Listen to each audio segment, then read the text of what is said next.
नमस्कार दोस्तों, स्वागत है हमारे YouTube चैनल सेल्फ स्टडी में। पिछले लेक्चर में हमने मध्य प्रदेश का जो मैप की क्लास शुरू की है उसमें हमने बॉर्डर के ज़िले बता दिए थे, जिसमें 35 डिस्ट्रिक्ट टोटल आ रहे थे। यूपी, छत्तीसगढ़, महाराष्ट्र, राजस्थान और गुजरात के हिस्से में। ठीक है, अब आंतरिक जो ज़िले हैं, इंटरनल ज़िले हैं, उनको आप फिलअप कर लेंगे। बहुत बड़ा चैलेंज नहीं है, मैं ये आशा करके चलता हूँ। थोड़ा थोड़ा आप काम करते रहिए। एक मैंने ड्रा कर दिया, ठीक है। इसके बाद आज हम बात कर लेंगे कि किस तरह से मध्य प्रदेश का भौगोलिक जो विभाजन है, फिजिकल डिवीज़न किस प्रकार से हुआ है, जिसमें अपना पूरा मध्य प्रदेश का मैप आ जाएगा। उसके हिसाब से आपको बहुत सारे आगे चीज़ें क्लियर होंगी। मध्य प्रदेश का अगर मिनरल की बात करेंगे, मध्य प्रदेश की फॉरेस्ट, मध्य प्रदेश में रिवर्स एंड बहुत सारे जो भी सिस्टम है, इसी पूरे जो मैं आज फिजिकल डिवीज़न करने जा रहा हूँ उसी में आएगा। तो हम आज कर लेते हैं फिजिकल डिवीज़न मध्य प्रदेश का। ये आपके दिमाग में बहुत ही ज़्यादा कॉन्सेप्ट क्लियर होना चाहिए, जिसकी वजह से आप आगे बहुत ही आसानी से कर पाएंगे। तो फिजिकल डिवीज़न करने के लिए हम आज यहाँ पे एक मैप बनाएंगे और उसको फिजिकल डिवाइड कर लेंगे कि आखिर कहाँ कहाँ कौन सा प्लेटू है, कितने हिस्सों में मध्य प्रदेश को डिवाइड किया गया है, वो हम आज बहुत ही विस्तार से चर्चा कर लेंगे। ज़्यादा टाइम नहीं लेंगे क्योंकि 20 मिनट का हम क्लास मध्य प्रदेश का मैप कर लेंगे और मैप से ही सारी चीज़ें पढ़ने की कोशिश करेंगे। हाँ, एक बात आज मैं फिर रिपीट कर रहा हूँ कि आपको मैप अपने से खुद बनाना है। पेज की टेंशन मत लीजिए, छोटा छोटा चाहे बनाइए, दूसरे पेज में बनाइए। अगर एक बार आपके दिमाग में कॉन्सेप्ट बैठ जाएगा ना, तो बहुत ज़्यादा आसानी होगी। ठीक है, तो शुरू करते हैं। मध्य प्रदेश का मैप कहाँ से शुरू करना है? ऊपर से। ठीक है, तो हम यहाँ से मध्य प्रदेश का मैप शुरू कर देते हैं। ये आपका ऐसे चला, थोड़ा सा छोटा बनाने की कोशिश करेंगे क्योंकि ये वाला एरिया मुझे चाहिए लिखने के लिए। ठीक है, आप ऐसे ही बनाइए, मतलब आप अपने कॉपी में भी ऐसे करिए, इधर मैप और इधर आराम से लिखने का जगह। ठीक है, ये हमारा मैप।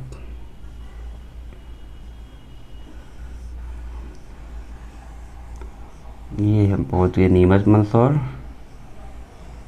ये धार, बड़वानी, बुरहानपुर, ये यहाँ तक आपको लाके छोड़ देना है, छिंदवाड़ा के आसपास।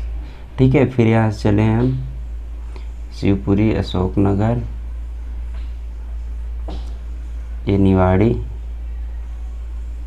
आप लोग को भी लगता होगा ये जगह क्यों आ गया है यार मध्य प्रदेश में, ये झांसी और ललितपुर वाला पोर्शन है। ठीक है, ये जो अंदर घुसा हुआ, इसको वैसे मध्य प्रदेश में ही हो जाना चाहिए, पर उत्तर प्रदेश वाले भी सोचते होंगे ये हमारा पूरा हो जाना चाहिए।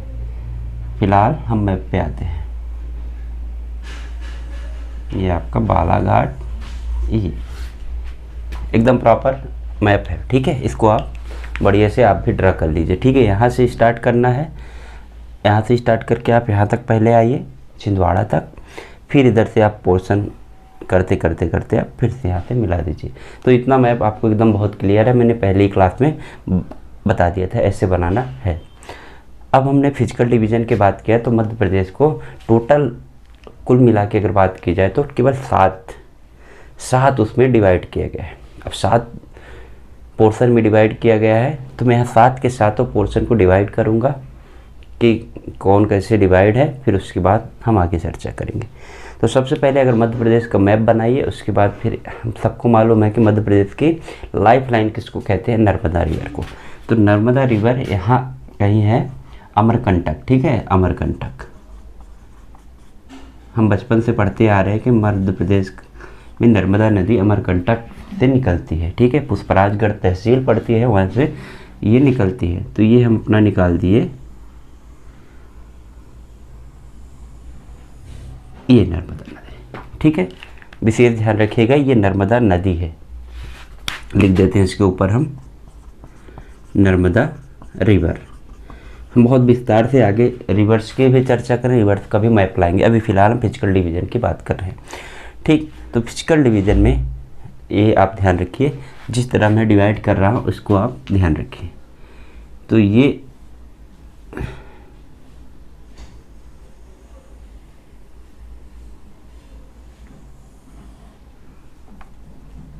हम मध्य प्रदेश की बात करें तो मध्य प्रदेश में ही रहेंगे, बाहर नहीं जाएंगे। एक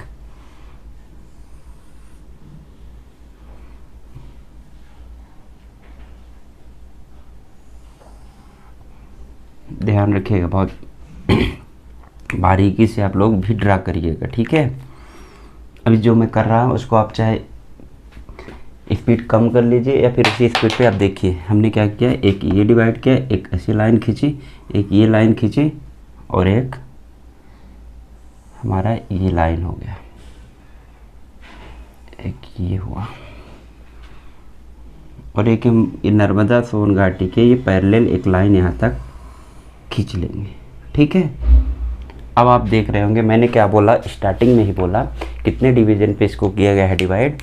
तो ये एक पोर्शन 1, 2 और ये वाला 3, ठीक है। ये पोर्शन 4 हो गया और ये आपका इधर हो गया 5 हो गया। ये एक नर्मदा वैली ये एक दिख रहा होगा 6 और एक ये वाला पोर्शन हुआ 7 पोर्शन में हमने डिवाइड कर लिया। कहिए तो हम आपको नाम मतलब नंबरिंग करके दिखा देते हैं। इसमें 1, 2, इसको आप यहाँ पैक ही कर दीजिए,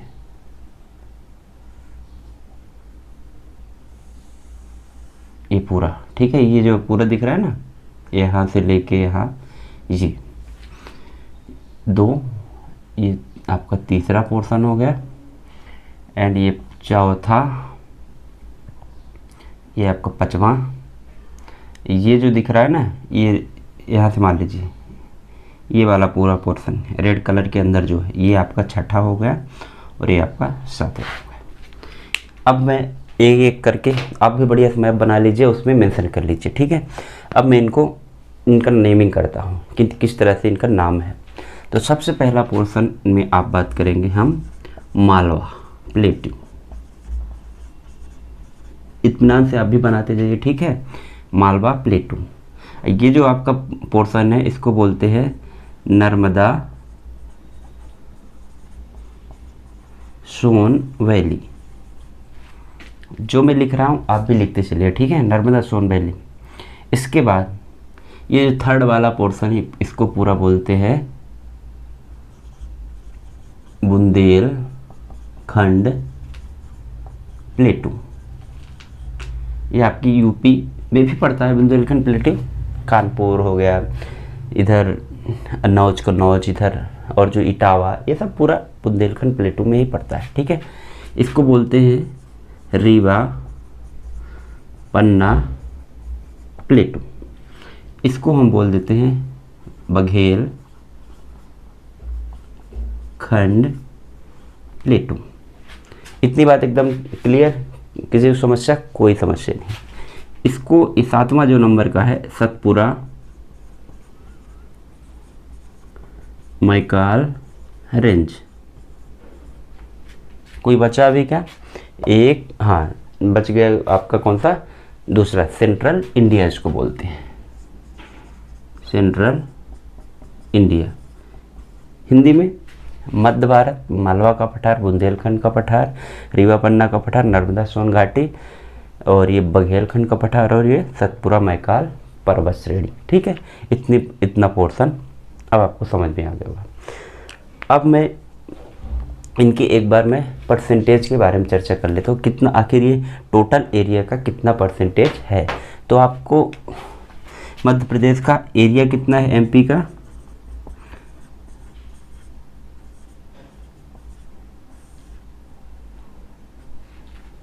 कितना हो गया? 3,08,252 स्क्वायर किलोमीटर, ठीक है, या फिर 3,08,245, ठीक है। और 7-8 किलोमीटर जो एक किरार घाटी है छत्तीसगढ़ और मध्य प्रदेश के बीच, उसमें विवाद है, इसलिए ये दोनों माने जाते हैं। मध्य प्रदेश वाले 252 मानते हैं, छत्तीसगढ़ वाले ये मानेंगे, ठीक है, क्योंकि वो अपना मानते हैं उसको हिस्सा। तो अभी फ़िलहाल हम चर्चा कर लेते हैं डिवीज़न में। तो मालवा प्लेटू का जो परसेंटेज का डिवाइडेशन है इसको हम 28.62 एग्जैक्ट परसेंटेज है। इसका परसेंट सेंट्रल इंडिया वाला पोर्शन है 10.6, बुंदेलखंड के पठार का डिवाइडेशन है 7.7। रीवा पन्ना के पठार की अगर हम चर्चा करें तो 10.36। और ये आपका बघेलखंड का जो ये पोर्शन है ना, इसके सबसे छोटा हिस्सा माना जाता है 7%। ठीक है। और सबसे ज़्यादा 28.62 कौन है? मालवा का प्लेटू है। उसके बाद है नर्मदा सोन घाटी, जो कि कितना है हमारा 26%। और इन सतपुरा मैकाल रेंज 11%। यहाँ से एकदम क्लियर। इसको आप एक बार फिर से बनाइएगा। ठीक है। 28 याद करने की कोशिश करें। 28.62, 10.62, बुंदेलखंड 7.7 और रीवा पन्ना 10.36%, नर्मदा सोन घाटी 26% और सतपुरा मैकाल 11%, सबसे छोटा बघेलखंड का पठार। और अब बहुत लोगों को ये कन्फ्यूजन होता है कि सर हमने ये पढ़ा है कि 7 नहीं कुछ 5 हिस्सों में डिवाइड किया गया है, उसकी भी मैं चर्चा कर देता हूँ। ये मैप आपको एकदम क्लियर है। ठीक। यहाँ पे थोड़ा सा एक और चर्चा कर लेते हैं कि जो एक्सटेंशन ज्योग्राफिकल लोकेशन की अगर बात करते हैं तो हम अक्षांश और देशांतर रेखाओं से उनका डिटर्मिनेशन करते हैं। अक्षांश रेखाएं आपको सबको पता है कि सीधी पड़ी रेखाएं होती है, देशांतर रेखाएं खड़ी रेखा होती है। ठीक है। अक्षांश रेखा मतलब लैटिट्यूड और देशांतर मतलब लॉन्गिट्यूडनल। ठीक है। तो मध्य प्रदेश में सबसे सदर्न जो डिस्ट्रिक्ट है वो है बुरहानपुर, जो कहाँ पड़ता है? बुरहानपुर ज़िले में सबसे सदर्न है और नॉर्थ में सबसे मुरैना है। और ईस्टर्न की अगर हम बात करें तो सिंगरौली है और इधर आपका अलीराजपुर। ठीक है। तो एक्सटेंशन की अगर हम बात करें तो 74.9 से लेके इधर 82.48 ईस्टर्न। ई लगा लीजिएगा ज़रूर, ये भी ई लगा लीजिएगा, इसको वेस्ट नहीं लगाना है। ठीक है। 74.9 ईस्टर्न लॉन्गिट्यूड, 82.48 ईस्टर्न लॉन्गिट्यूड। ये 21.6 मिनट क्या नॉर्दर्न लैटिट्यूड। और इधर 26.30 क्या नॉर्दर्न लैटिट्यूड। ये क्या है आपका? ये विस्तार है, एक्सटेंशन है, लैटिट्यूडनल और लॉन्गिट्यूडनल अक्षांतरी और देशांतरी विस्तार है। इतनी बात आपको एकदम क्लियर हो गई हुई। ठीक है। अब मैं इनकी थोड़ा चर्चा कर देता हूँ कि इनको किस प्रकार से और डिवाइड किया जाता है। ठीक है। कि अगर आपको डाउट नहीं होना चाहिए कि भाई हमने इनको 5 पार्ट में डिवाइड किया, इसको मैं लिख के यहाँ पे आपको बहुत आसानी से बताता हूँ। ठीक है। तो अगर ये एमपी हो गया, फिजिकल डिवीज़न एमपी पीडी। ठीक है। इसको कुल मिला के अगर देखा जाए तो मोस्टली सबसे पहले 3 पार्ट में डिवाइड किया गया है। ठीक है। जिसमें सबसे 3 पार्ट में सेंट्रल हाईलैंड। ठीक है। सेंट्रल हाईलैंड का मतलब मध्य उच्च प्रदेश। ठीक है। उसके बाद दूसरा जो डिवाइडेशन है हमारा, उसको बोलते हैं सतपुरा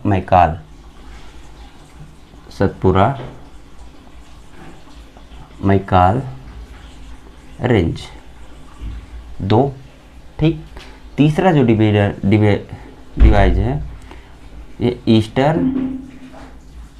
ईस्टर्न प्लेटू, या फिर इसी को क्या बोलते हैं, अभी आप कंफ्यूज मत होइएगा। मध्य प्रदेश को सबसे मेनली 3 भागों में डिवाइड किया, पूरा अगर देखा जाए 3 भागों में। ठीक है।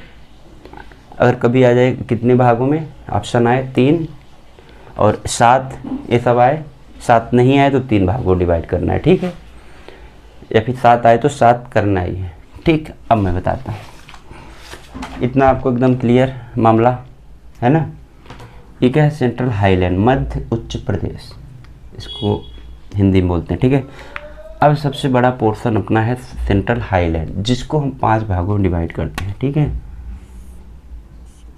1 2 3 4 5। ये कौन सा? सेंट्रल हाईलैंड, मध्य उच्च प्रदेश, हिंदी में एकदम क्लियर बता रहा हूँ। अब सेंट्रल हाईलैंड 5 भागों में डिवाइड है, जिसमें पहला पोर्शन है मालवा प्लेटू एक, दूसरा है सेंट्रल इंडिया मध्य भारत इसको बोलते हैं, ठीक है। तीसरा पोर्शन आप यहाँ चले आए 1 2, तीसरा हो गया नर्मदा सोन वैली एग्जैक्ट। चौथा आपका हो गया उधर बुंदेलखंड प्लेटू। फिर 5वां पोर्शन हो गया आपका रीवा पन्ना प्लेटू।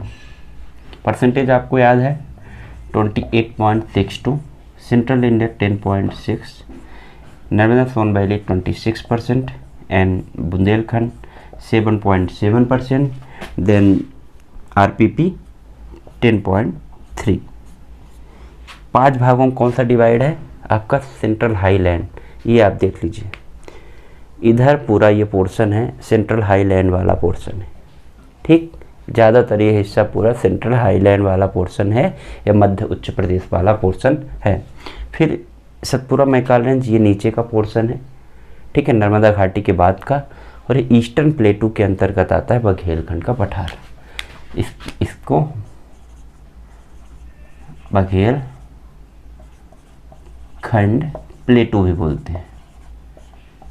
ये आपके दिमाग में एकदम क्लियर होना चाहिए। अब यहाँ से एकदम पिक्चर, इतने भाग में हमारा डिवाइडेशन है, 7 पोर्शन 7 भाग में टोटल है। परसेंटेज हम एकदम एग्जैक्ट बता दिए हैं, उसका आप याद कर लीजिएगा ध्यान से, आप भी कोशिश करिएगा ऐसे बना के। फिर इसको सेंट्रल हाईलैंड मध्य उच्च प्रदेश जिसको बोलते हैं, उसको 5 भागों में डिवाइड किया गया है, 1 2 3 4 इतना। तो नर्मदा सोन वैली के जो ऊपर ये पूरा पोर्शन है सेंट्रल हाईलैंड कहलाता है। ये बघेलखंड जिसको ईस्टर्न प्लेटू कहते हैं, मतलब पूर्वी पठार भी कहते हैं। और सतपुड़ा मैकाल रेंज वो है ही जहाँ पे सतपुड़ा की पहाड़ियाँ पड़ती हैं, मैकाल पर्वत पड़ते हैं, ये सब पोर्शन पड़ते हैं। तो आई होप ये वीडियो बहुत ही एकदम आसानी से आपको समझ में आ गया होगा, बहुत ही आसानी से आप बनाएंगे। अगले वीडियो में हम चर्चा करते रहेंगे। अब देखिए जब इतना चीज़ें आपको क्लियर हो जाएगी ना, तो आगे जो भी हम बात करेंगे, जिस भी विषय में बात करेंगे, तो सब इसके अंदर ही रहेगा। चाहे मिट्टी की बात करें, चाहे प्लेटू की बात करें, चाहे खनिज की बात करेंगे हम, चाहे रिवर्स की बात करें, तो सब इन्हीं के अंदर से ही गुजरेगा। ये आपको एकदम आज से यहाँ से क्लियर हो जाएगा। एग्जैक्ट एरिया याद रखना 3,08,252। अब मैं एक बात और यहाँ पे समझा देना चाहता हूँ, हल्का सा किसी के मन में ये डाउट हो सकता है कि ये तो साउथ है सर और ये तो नॉर्थ है, फिर भी आपने नॉर्थ लिखा है और ये ईस्टर्न और ये ईस्टर्न एक्सटेंशन, ठीक है, अच्छांशी या फिर लैटिट्यूडनल या फिर लॉन्गिट्यूडनल एक्सटेंशन की। तो ईस्टर्न हमने दोनों तरफ ईस्टर्न क्यों लिखा और ये नॉर्थ ही क्यों लिखा, तो उसका रीज़न है, आप सबको पता है। ये है हमारा ये पूरा ग्लोब है। ये रेखाएं आपको क्या कहलाती हैं, लैटिट्यूडनल। ये रेखाएं आपको क्या कहलाती हैं, लॉन्गिट्यूडनल। ये देशांतर और ये अच्छांशी, ठीक है। आपका ये direction north south east west, ये इतना तो उम्मीद हम कर सकते हैं कि आपको आता ही होगा, ठीक है। अब फिर जो हमारे एग्जैक्ट इंडिया के लोकेशन है ना, इंडिया जो एलाई करता है तो इस पोर्शन में करता है, मतलब कुल मिला के कहाँ करता है, यहाँ पे। अब इंडिया के अंदर ही क्या है, मध्य प्रदेश एग्जैक्ट। तो चाहे इंडिया का लिखेंगे तब भी हम ऐसे नॉर्थ लिखेंगे और ईस्ट लिखेंगे, उसी तरह मध्य प्रदेश में भी लिखेंगे। अब ये जो क्या है, ये हमारा क्या लॉन्गिट्यूडनल लाइन है, ठीक है। तो इसके ईस्ट में अपना पड़ता है भारत और भारत के अंदर मध्य प्रदेश। तो हम जितना चाहे, अब ये इधर तो हो नहीं जाएगा, तो इतने में ही रहेगा ना, ईस्ट में ही रहेगा हमेशा, हर कंडीशन में पूरा मध्य प्रदेश ईस्ट में पड़ेगा, पूरा भारत इस लॉन्गिट्यूडनल लाइन के ईस्ट में ही पड़ेगी, तो इसलिए ईस्ट। और ऐसे ही ये आपका अच्छांशी रेखा है, उसके ऊपर है, नॉर्थ में पड़ता है, तो हमेशा ही ये इसका साउथ वाला पोर्शन भी नॉर्थ में ही है ना, मेन जो आपका 0 डिग्री से हमेशा कहाँ पड़ता है, नॉर्थ में ही पड़ता है। चाहे यहाँ का लोकेशन चाहे यहाँ का लोकेशन, हर जगह ही नॉर्थ लिखा जाएगा। कुल मिला के भारत अपना पड़ता है इधर देशांतरी रूप से ईस्टर्न में अक्षांशीय रूप से नॉर्थ में, इसलिए नॉर्थ ईस्ट। यहाँ पे भारत की लोकेशन है एग्जैक्ट, तो इसलिए हमने इसका एक्सटेंशन इस तरह लिखा है। ठीक है, तो अब यहाँ से एकदम आपको क्लियर होगा। कभी आपका सेंट्रल हाईलैंड या मध्य उच्च प्रदेश की बात करें, इसको इसमें डाउट मत रखिएगा। ठीक है, इसको मैं फुल फॉर्म लिख देता हूँ, central highland. Okay, Madhya Pradesh physical division है, मध्य प्रदेश का भौतिक विभाजन है। तो आई होप ये मैप आपको बहुत एग्जैक्ट और बहुत अच्छे समझ में आ गया होगा, और आशा करते हैं इसको आप ड्रा करेंगे, खुद से ड्रा करेंगे। एक बार नहीं बनेगा, 2 बार करेंगे, 3 बार करेंगे, लेकिन बहुत ही आसानी से हो जाएगा। और आगे आपका मध्य प्रदेश, पूरा मध्य प्रदेश का जो जीके है, ज्ञान, सामान्य ज्ञान है, और बहुत ही आसानी से समझ में आएगा। आई होप ये वीडियो आपको बहुत हेल्पफुल रहेगा। पिछला वीडियो भी आपने देख लिया होगा। कंटिन्यूटी रखिएगा, हर वीडियो को आप देख के रखिए, कुछ ना कुछ ज़रूर लिंक रहेगा। और मैं ये एकदम से दावा करता हूँ, मुश्किल से 20 या 25 ये मैप की क्लासेस से आपका पूरा मध्य प्रदेश क्लियर हो जाएगा। तो धन्यवाद, देखते रहिए